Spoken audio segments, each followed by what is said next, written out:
Hi everyone, in today's video I'm going to show you how to remove the background from any image using the Figma built-in AI feature.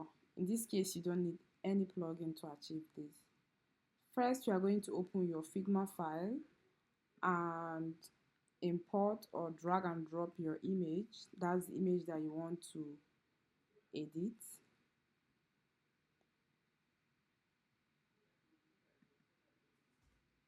Then select the image or click on the image, then come towards the toolbar here and click on this actions button.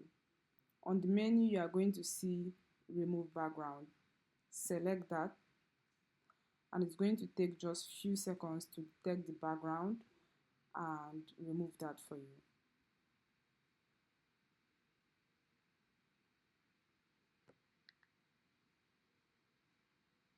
There you have it. You can actually use this image in any of your projects.